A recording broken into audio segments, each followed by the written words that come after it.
क्या हुआ जब बांके बिहारी जी अपने भक्त के पीछे पीछे चलने लगे। ये अद्भुत दृश्य देखकर मंदिर में मौजूद सभी लोगों के रोंगटे खड़े हो गए। आखिर कौन है वो भक्त जिसके पीछे बांके बिहारी जी चल पड़े? ऐसा क्या हुआ जिसकी वजह से बांके बिहारी जी को अपने भक्त के पीछे चलना पड़ा? इस चमत्कार के बारे में जानकर आपके भी पैरों तले जमीन खिसक जाएगी। आखिर क्या है बांके बिहारी जी की मूर्ति का रहस्य? तो इस वीडियो को बिल्कुल अंत तक देखिएगा। वीडियो शुरू करने से पहले एक बार कमेंट बॉक्स में जय श्री बांके बिहारी लाल राधे कृष्णा जरूर लिखिएगा। साथ ही अगर आप हमारे चैनल भक्ति इनसाइड पर नए हैं तो चैनल को सब्सक्राइब कर लीजिए और बेल आइकन क्लिक कर लीजिए। तो आइए अब इस वीडियो की शुरुआत कर लेते हैं। दोस्तों, मथुरा से करीब 10 किलोमीटर की दूरी पर वृंदावन है। वृंदावन भगवान श्री कृष्ण की क्रीड़ा स्थली है। यहाँ की कुंज गलियों में भगवान श्री कृष्ण ने तमाम लीलाएं की है। इसी वृंदावन के रमण रेती में राधा और श्री कृष्ण का बांके बिहारी मंदिर बना है। इस मंदिर के देश ही नहीं बल्कि विदेशों में भी काफी मान्यताएं हैं। दूर दूर से भक्त यहाँ आकर बांके बिहारी जी के दर्शन कर उनका आशीर्वाद लेते हैं। दोस्तों, बांके बिहारी मंदिर की स्थापना स्वामी हरदास जी ने की थी। स्वामी हरदास जी प्राचीन काल के मशहूर गायक तानसेन के गुरु थे। स्वामी हरदास जी भगवान श्री कृष्ण के बहुत बड़े भक्त थे। वे निधिवन में तमाम भजन आदि गाकर भगवान श्री कृष्ण की भक्ति किया करते थे। उन्हें राधा कृष्ण दर्शन दिया करते थे।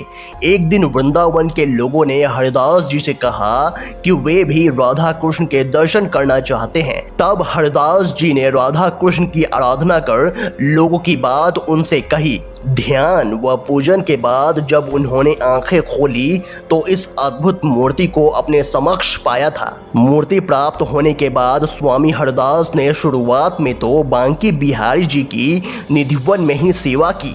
फिर जब मंदिर का निर्माण कार्य संपन्न हो गया तब उनको मंदिर में आम जनता के दर्शन के लिए स्थापित कर दिया गया। बांके बिहारी राधा कृष्ण का विग्रह यानी कि सम्मिलित रूप है। यही कारण है कि बांके बिहारी जी के श्रृंगार में आधी मूर्ति पर महिला और आधी मूर्ति पर पुरुष का श्रृंगार किया जाता है। श्री बांके बिहारी जी की मूर्ति के आगे हर 2 मिनट के अंतराल पर पर्दा लगाया जाता है।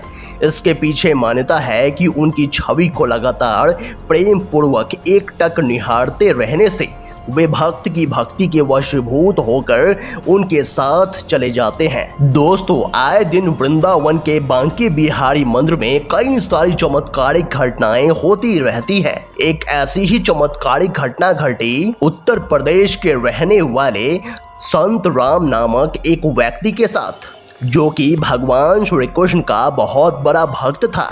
उसका नियम था कि वह हर महीने बांके बिहारी जी के दर्शन करने के लिए वृंदावन आता था। एक बार संत राम बांके बिहारी जी के दर्शन के लिए वृंदावन आया था। वह दर्शन करते करते बहुत समय तक बांके बिहारी जी को देखता रहा।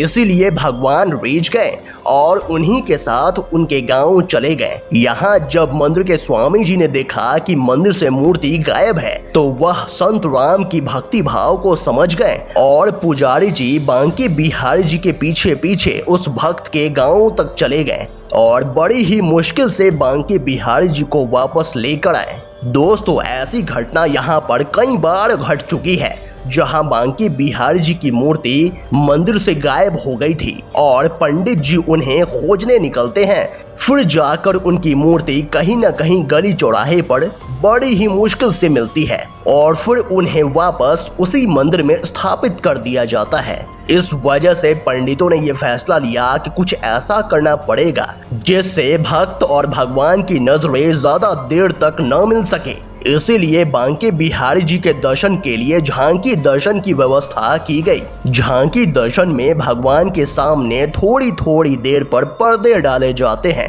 ताकि कोई उन्हें निरंतर देख न सके। दोस्तों, बांके बिहारी जी सिर्फ प्रेम के भूखे हैं। वही मान्यता है कि वे भक्त की भक्ति के वशीभूत हो जाते हैं। इसीलिए इस मंदिर में आकर आंखें बंद करके पूजा नहीं की जाती। बल्कि बांके बिहारी जी की आंखों में आंखें डालकर उन्हें निहारा जाता है। दोस्तों, आप इस सच्ची घटना के बारे में क्या कहेंगे, हमें कमेंट बॉक्स में ज़रूर बताइएगा। अगर आपको ये वीडियो पसंद आया तो वीडियो को लाइक करें, कमेंट करें और इस वीडियो को ज़्यादा से ज़्यादा शेयर करें। तो आज के लिए बस इतना ही, अगले वीडियो में फिर से मुलाकात होगी। तब तक के लिए अपना ख्याल रखें। धन्यवाद।